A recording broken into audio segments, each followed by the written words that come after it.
ஒரு 2 மணி நேரம் வெளியில இருந்து பார்க்கும்போது எனக்கு என்னன்னா போலீஸ் எந்த ஒரு நடவடிக்கையும் எடுக்கல.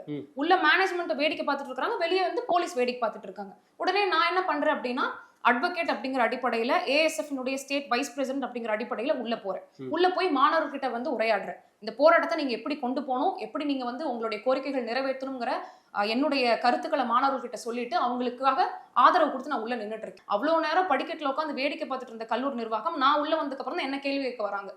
உடனே வெளியில இருந்து காவல்துறை எல்லாரும் உள்ள வந்துடுறாங்க. உள்ள வந்துட்டு நீங்க எப்படி உள்ள இருக்கலாம், வெளியே போங்க வெளியே போங்க வெளியே போங்கன்னு ஒரு அக்ரெசிவான ஒரு பிஹேவியர் தான் நேத்து காவல்துறை கிட்ட இருந்து நாங்க பார்த்தோம். காவல்துறை கிட்ட நான் கேட்ட கேள்வி என்னன்னா, என்கிட்ட இந்த அளவுக்கு அக்ரெசிவா பிஹேவ் பண்றீங்களே, 5 மணி நேரமா 7 மணி நேரமா ஸ்டூடெண்ட்ஸ் இப்படி ப்ரொடெஸ்ட் பண்ணிட்டு இருக்காங்க, கல்லூரி நிர்வாகத்துக்கிட்ட ஒரு கேள்வி கூட நீங்க கேட்கல, ஒரு வார்த்தை கூட காவல்துறை பேசவே இல்லை. இவ்வளவு நேரம் ஸ்டூடெண்ட்ஸ் வெயில்ல உட்காந்து போராடிட்டு இருக்காங்களே, என்னன்னு பார்த்து கொஞ்சம் முடிச்சு வைங்கன்னு எந்த ஒரு வார்த்தையுமே நீங்க சொல்லல. ஏன் கேட்கலன்னு கேட்டா எங்களுக்கு அதுக்கான ரைட்ஸ் இல்லை அப்படிங்கிறாங்க. ஆனா அவங்களுக்கு ஆதரவு தெரிவிக்க போன வழக்கறிஞரை ரொம்ப அக்ரெசிவான முறையில இழுத்து வெளியில தள்ளுறதுக்கான முன்னெடுப்பை தான் காவல்துறை எடுத்துட்டு